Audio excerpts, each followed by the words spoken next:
Once, in a remote village nestled amidst the mountains, there lived a young man known for his remarkable intelligence. He could solve the most complex puzzles and answer the most difficult questions with ease. People would often come from distant places seeking his wisdom. One day, a traveler from a distant land arrived in the village. This traveler had heard of the young man's extraordinary intellect and sought an audience with him. When they finally met, the traveler said, "O wise Zen master, I have traveled a long way to seek your guidance. I have a question that has troubled me for years. How can I use my mind to its fullest potential?" The Zen master, with a gentle smile, invited the traveler to join him on a walk through the lush forest that surrounded the village. As they walked together, the Zen master remained silent, and the traveler grew increasingly impatient. He had expected a profound answer immediately, given the Zen master's reputation. After a long walk, they reached a serene pond deep within the forest. The Zen master gestured to the water and said, "Look at this pond, my friend. What do you see?" The traveler peered into the clear water and replied, "I see fish swimming gracefully, and I see my reflection in the water."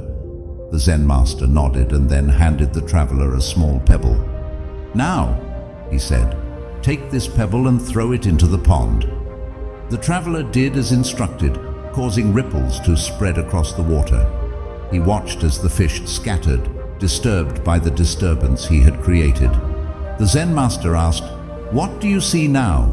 The traveler replied, "The water is no longer calm, the fish are agitated, and my reflection is distorted." The Zen master smiled and said, "You see, my friend, the mind is like this pond. When it is calm and still, you can see things clearly, just as you saw the fish and your reflection. But when you introduce disturbances like worries, desires, and impatience, the mind becomes agitated and clarity is lost." The traveler understood the profound lesson that the Zen master had imparted. He realized that to use his mind to its fullest potential, he needed to cultivate inner stillness and patience.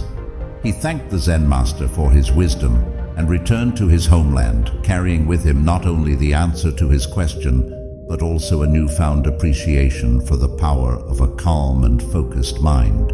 From that day on, the Zen master's reputation spread even further, not only for his intelligence, but also for his ability to teach others the art of using their minds wisely. The story teaches us to find inner stillness and patience in our minds, to think clearly and use our mental potential wisely. Thanks for watching.